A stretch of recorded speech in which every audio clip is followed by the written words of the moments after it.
Hi there, and welcome to the Outcomes Over Hours show. I'm Tina Patterson, and I'm really excited for the guest that we have got today. We have Khalid Kark with us. Now, Khalid is the director of the CIO program at Deloitte, which I'm sure many of you know is one of the biggest and best companies in the world. And he is a true expert in technology leadership, and that's really where we're going to be focusing today. Khalid is a trusted advisor to CIOs, CTOs, CISOs, CDOs, mainly if you think anyone who is in a tech leadership role.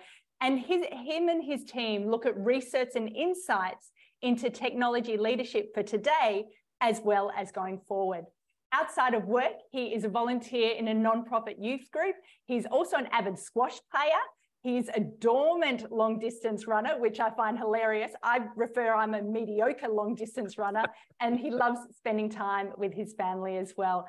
And I'm delighted to have him here so we can talk about how technology leadership has changed and also some thoughts and insights into where we might be going. So Khalid, welcome to the Outcomes Over Hours show. Hey, it's a pleasure to be here and happy to be part of the conversation. Fantastic. Well, the first question I've got for you is about that technology leadership role. So as we know, you work with your CIOs, CTOs, etc. How have you seen that technology leader role change? If you think particularly the past decade of pre-pandemic, during the pandemic and after, how have you seen the role change? Yeah, and so this is a topic I'm really passionate about. So if I go on for hours, please stop me. The role has, I've seen the evolution of the role in the last 20 years. And what I've seen is, especially the last 3 or 4 years have been just fantastic from a leadership perspective for a lot of tech leaders. And when I say fantastic, of course, we had to deal with adversity. We had to deal with a pandemic and many upheavals that companies faced. But at the end of the day, what that really led to was, in my view, an elevation of the role of a tech leader. And so the words that I use, the two words that I use is the tech leader role has dispersed and has expanded, right? So there's a dispersion and an expansion going on both simultaneously. When I say dispersion, what I mean by that is there is this notion of, oh, there's a CIO, but then we need a CTO. Also, we may need a CDO, Chief Data Officer, or another CDO, maybe Chief Digital Officer, and so on and so forth, right? And so there are these kind of pockets of competency that may require a slightly different skill set, a different set of competency for the leader to drive it. And so we see all of these kind of, the dispersion happens in these additional types of things that CIOs may be asked to do, or tech leaders may be asked to do or drive, et cetera. The second is the expansion. And we did a huge research, 1,000+ tech leaders and business leaders we talked to, and we asked them, what do you see to be your responsibilities, right? And we gave them choices around, for example, traditionally non-tech leader responsibilities, like, digital is an obvious one, but innovation, DEI, right? Customer experience, things that may or may not be in their wheelhouse. And what we were really surprised at was that there is a huge or significant portion, anywhere from 18% to, for digital transformation, 50% of CIOs or tech leaders being responsible for those things across their organizations. And so it is this expansion of the role also happening in addition to the dispersion, which is kind of really interesting and fascinating. And of course, all of this has led to a significant elevation of the role. I see a lot more excitement. I see a lot more kind of outcome orientation from the CIOs that I'm talking to. Yeah, that's beautiful. As you're talking, I'm thinking about a couple of CIOs who are my clients and I work with, where the reason I think they're so great at what they do is they bring that customer experience and technology piece together. And so the technology is not the lead, it's the enabler the customer. Is that how you see it from a business standpoint? Absolutely. Technology is the easiest thing. When I talk to tech leaders, they all know this. I know this. We all know this. But sometimes it's hard for others to recognize that technology is the easiest part. I think we have a saying, we say every company is a technology company at its core. But really, I think what's different is not the technology, it's actually how you apply the technology. Yeah. And the capabilities you build off of technology. So, and often that requires a culture change, that requires a shift in thinking. That is the hardest thing for enterprises to take on. So completely agree. I think technology is the easy part. Yeah, and you mentioned the word enterprise. That's the other thing I see also for the great CIOs. They think enterprise, they think end-to-end, frictionless from being a business leader as opposed to the technology capability at the front. Yeah, I'd actually go a step beyond that. Yeah. I'd say, and I tell this to all of our clients, that business partner, even a business leader, has this notion of you leading something.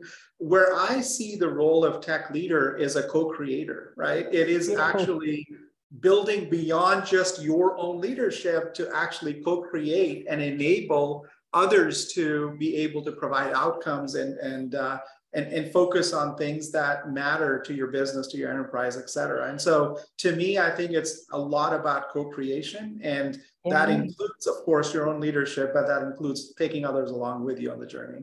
Yeah, beautiful, beautiful. And I'm interested in your own leadership style. And if you think about the last 10 or so years, how for yourself, in terms of how you lead yourself and your team, how has that changed from, once again, if you think before the pandemic, during and now?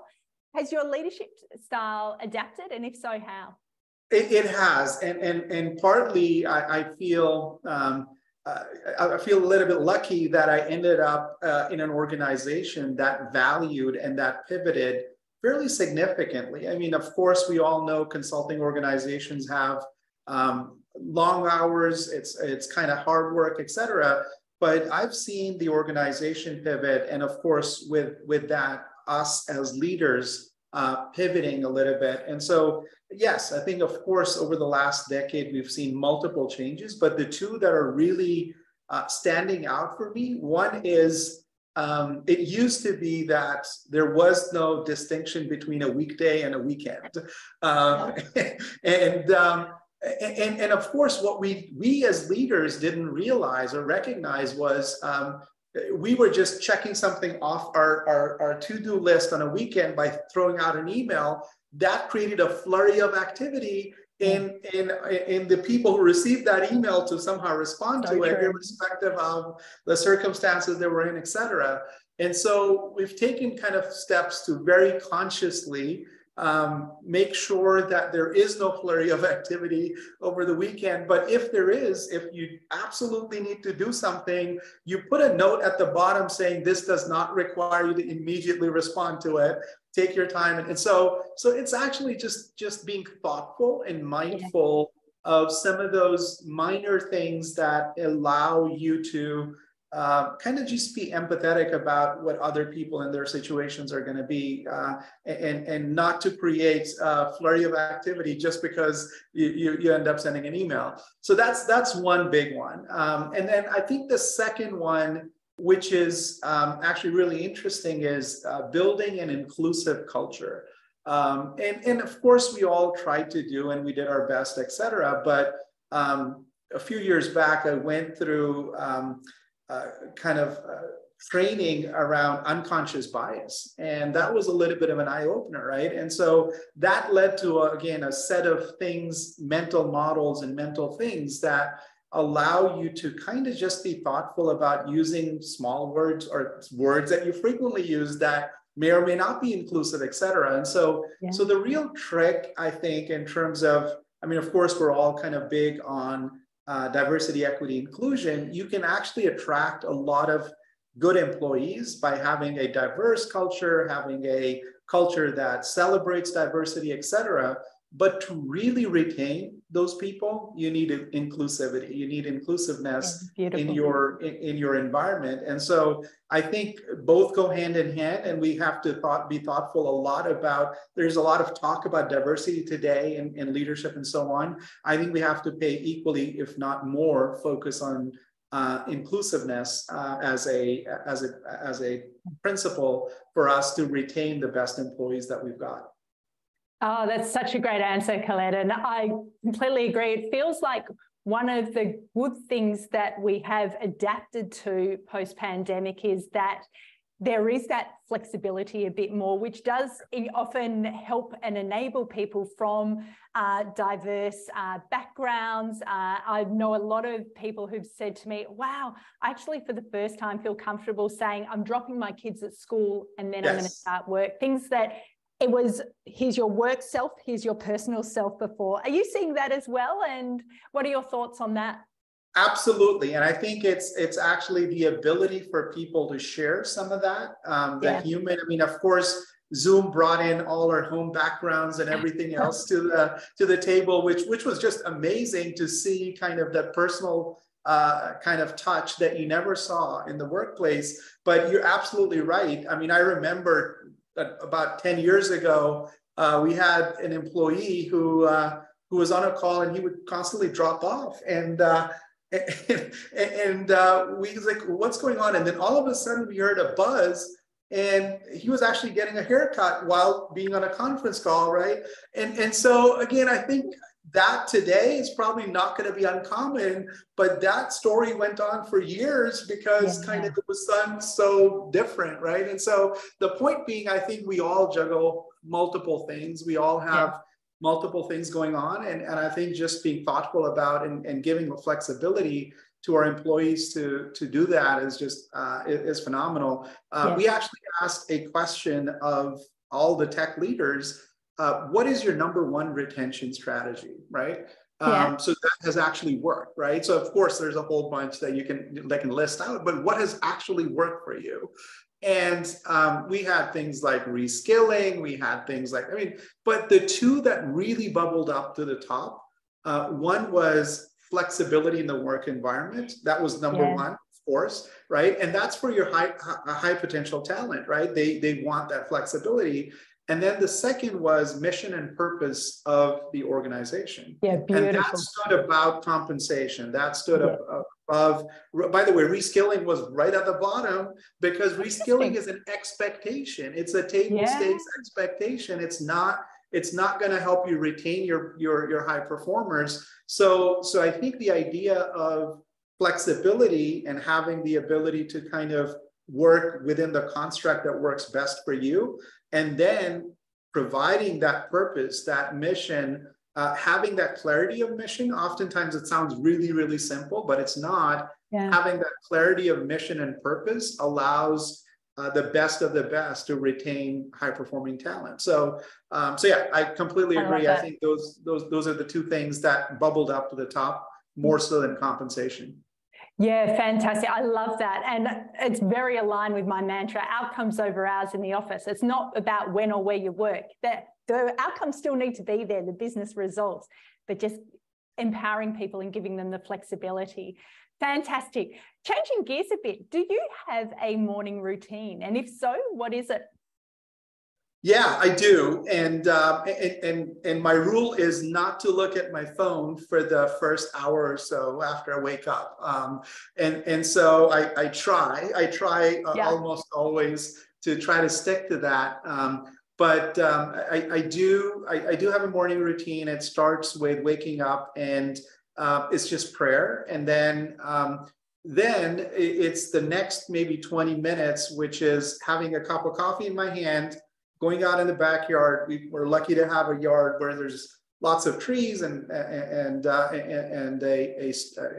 some water and so on. I just sit down, relax, and just spend those 15 to 20 minutes in the backyard. That's the best time. Just hearing water and just looking at trees and just kind of relaxing, because I know it's going to be a long day with back-to-back stuff.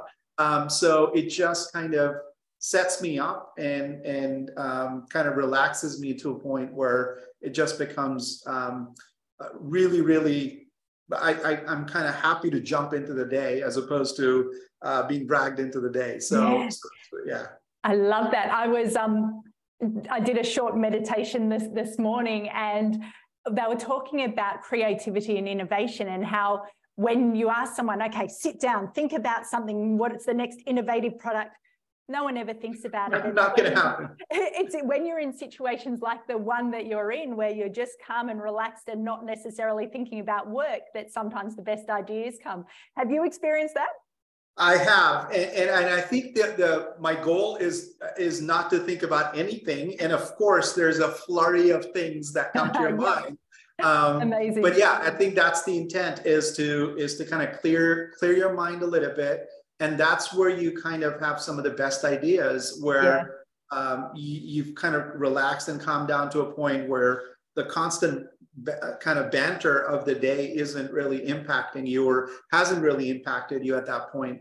So yeah, absolutely. Beautiful. I think there's a lot of really good ideas that, and I've actually almost been tempted to keep a notebook next to me, but I'm not so far, just because I want that to be that one time, your special time. Yeah, exactly. Beautiful, beautiful. And with my recent book, Effective Remote Teams, I asked leaders, C-suite members, one question which I'd love to ask to you now. And the question was, if you think about our new normal of hybrid work, etc., and really focusing on those outcomes over hours, what are the 2 to 3 skills that you believe leaders need to be able to lead in this new normal, where they don't necessarily see their people all the time in the office? And I'd love your thoughts, particularly for that CIO role. What are the skills that might be additions or adaptations of previous ones that you think that leaders should be focusing on? Yeah, I mean, I think it's a really interesting question, and let me kind of think through this. I think there's many where CIOs especially have adapted. But the one thing that really stood out to me was, we asked the question, what do you see as your future for tech leaders, versus we asked a whole bunch of business leaders. And for tech leaders, about 76% of them said that I see a future where my workforce is all hybrid, right? Wow. And so that's 3/4, right? That are just kind of, that's their mindset.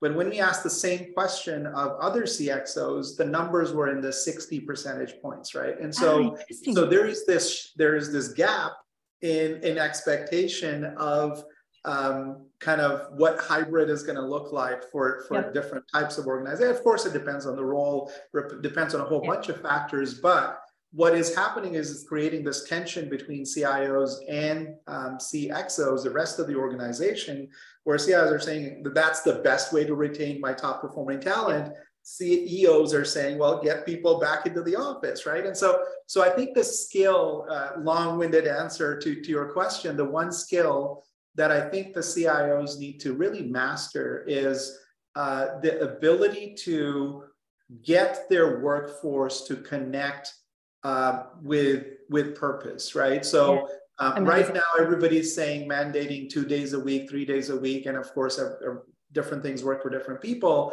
But people are in the office for the sake of being in the office, not for a purpose, not for a kind of a synchronized way of doing it. And of course, I mean, we all know this. There is serendipity in kind of meeting different people and innovation and all that. And I think it has to be somewhat conscious synchronization of activities, so the right people come together, but a little bit of randomness added to it. And again, it's not an easy thing to do, but I think the skill to get people connected in ways that sometimes are going to be in virtual, sometimes are going to be in person, and providing them the tools to actually efficiently work across those collaborative environments, and not just for IT, but the whole enterprise, right? So giving them the tools, giving them the ability, and figuring out ways. I mean, one of the things that I've found is CIOs now very actively involved in shaping the future of work for their organizations, right? And so I think that role for CIOs is going to be a really important one in determining what tools, what technologies, what kind of capabilities do they need to build to allow their workforce to come together in a synchronized fashion that has the right mix of outcomes associated with it, et cetera. I was talking to one of the real estate companies here in the US, and what they were telling me was that in the past, they had 80% office space allocated to individual offices and 20% to collaborative spaces. And now it's actually flipped. Yeah. It's actually 80% collaborative spaces and 20% individual offices. And so that requires a rethinking of what happens in the workplace and how it happens, in addition to all the virtual tools, et cetera, that we've got at our disposal. So again, a long-winded way of saying we have to kind of somehow master this way of the future where hybrid is the way of the future. How do you kind of enable and manage employees?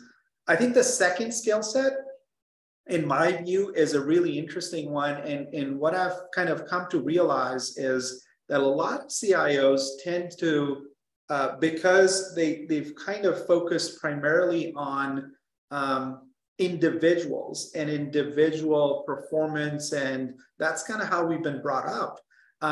I think more and more what we're seeing is with the shift in operating models to a much more product-centric view, et cetera, there is this notion of how do you evaluate individuals as teams, right? And it's a very different mindset. You focus on the team output, not the individual. Of course, IT in the past has been known to have kind of superheroes that would swoop in, get the work done, and move out. I think we have to get out of that mindset, and we have to really think about effectiveness of teams and evaluating teams, not individuals, especially as tech leaders, of course, as leaders in general. But I think those two skills are going to be important for us going forward. Oh, that's such a great answer. And it's interesting your insight, which is so great around teams, because if you go back to what we spoke about near the start around customer experience, end-to-end enterprise, that they marry really, really nicely there versus what we know a lot of corporates have, which is the silos of I'll fling it over the fence to the next department to be able to deal with. So it's a really great watch this space, and for CIOs and all leaders really to be thinking about now. Great one. Fantastic. And before we get into rapid fire, I've got one last question for you, which is, what's the most practical advice that you've been given to be able to work smarter? That's a good one. Again, I feel, and I've kind of stumbled on this. I don't know if somebody actually gave me that advice or not, but it used to be pre-COVID. I used to travel a lot, right? And that gave me the ability to sit on planes. And of course, all of them have Wi-Fi now, but my rule was not to use Wi-Fi while on the plane. That was my thinking time. That was my kind of time to really reflect and think through and write sometimes, et cetera. And so I have, and the first year and a half in the pandemic was crazy because I didn't have that time, right? Yeah. I lost that huge chunk of time that was my kind of thinking time. And so I kind of have started to block time that is thinking time for me. Beautiful. On the calendar, right? And so there's no other way than to actually block the time, whether that's thinking time or writing time or whatever it is. It's time for reflection, time to think through and figure out where we're going to go next, et cetera. And so it's actually consciously blocking time on the calendar that would allow you to get out of the day-to-day, the back-to-back. And that has been a little bit of a kind of brought back sanity because, of course, now with the travel back up again, I do have some time, but having the ability to, and maybe I'll rephrase kind of the learning there, having the ability to control your calendar is really important. And that gives you, and that can actually take away or give energy to you throughout the day. And so what I've found is when I have control over my calendar, where I'm able to block time and do things that I really love and want, it actually energizes me. And so at the end of the day, I'm still energetic, but I think it's actually kind of pushing hard. And I know it gets a little bit harder for the younger staff, but I think it's still, I mean, we are still pushing them hard to really do kind of control their calendars. I love that. And that in my system, outcomes over hours, where we start with being effective, what makes sense to do, and controlling your calendar is one of the most powerful things you can do, that then everything else kind of streams from that. I love that answer. Okay, I have got some rapid fire questions for us to finish off, Khalid. So what is the best thing that you have bought in recent years for under about $100? Yeah, and this I may sound like I'm kind of resisting technology, but I just about a year ago I shifted to Kindle, and I used to be one of those hardcore. I need a book in my hand. I need to have that, but it has been a life changer. It just allows you to kind of and by the way, the good thing that I like is you can toggle between audio and reading at the same time, right? And so it's kind of gives you that variance, and it allows you to. I've been actually much more productive in terms of reading or listening, for that matter, since I've kind of shifted. So it's been really good. Beautiful. Well, that leads perfectly to the next question. What is the book that you have either recommended or given most to others?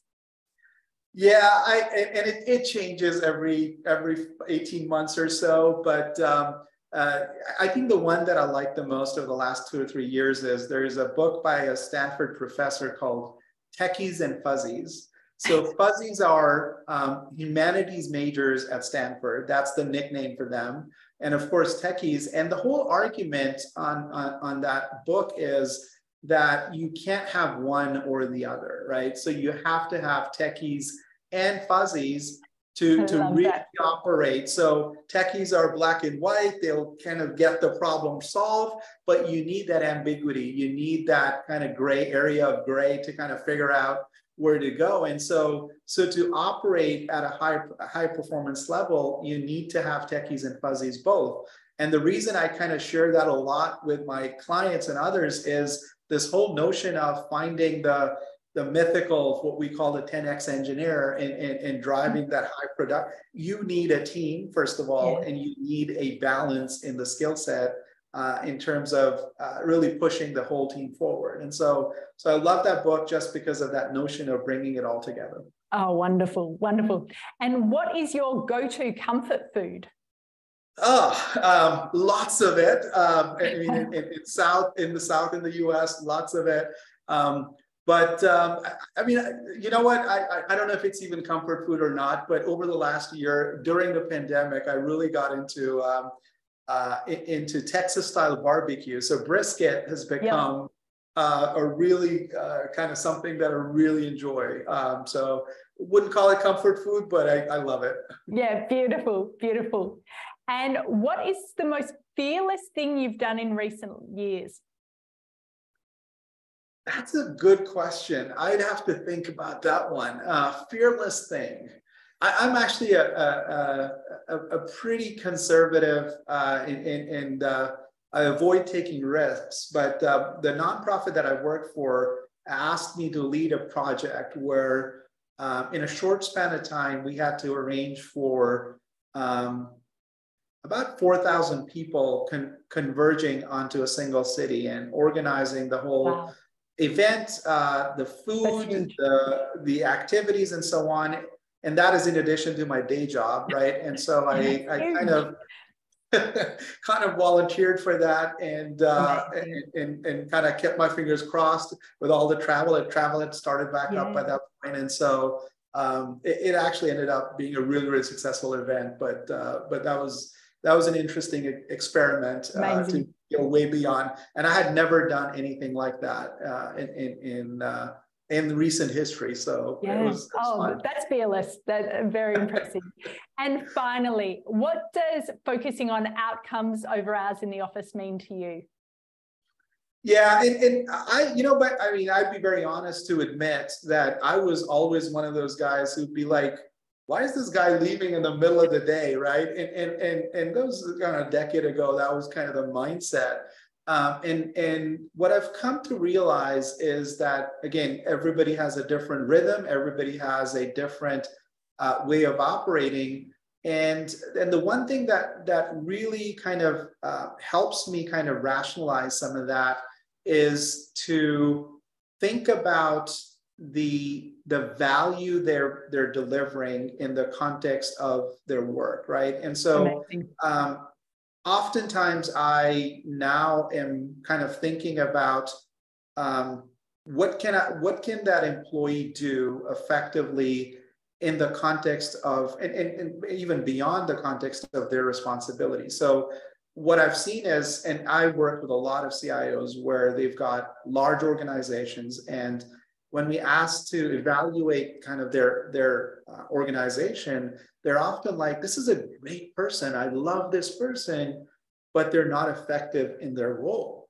And so just to uncover that and putting the right people in the right areas where their competencies are being used to the best of their ability, it is really what I think is what I've learned is I don't think there is a person who would, or maybe there are, but very few. I don't think in general employees and talent are there not to work or not to kind of do their job, right? Yeah. And so the idea is, are you giving them the right environment? And so more so than looking at a person leaving in the middle of the day, I'm thinking now, what can I do to enable somebody to be more effective in putting their strengths to work and bringing that to bear? And so I've shifted from employee responsibility to kind of realized over the years that it's actually a mediocre team with a great leader can do phenomenal, and a great team with a mediocre leader is not going to do phenomenal, right? And so I think leadership, there's a huge onus on the leadership to actually put people in the areas where they can thrive, and giving them that the ability to thrive in that context is really what I believe is really, really important. I love that. That one sentence that one question that you just said will stay with me to think through. As a leader, am I giving them the right environment? That is absolute gold. Well, I think that's the perfect place for us to finish. Khalid, it has been an absolute pleasure. Thank you for showing CIOs, tech leaders, and other corporate leaders who are listening in how to focus on outcomes over hours in the office. Thank you. Have a great one. Fantastic. Thank you.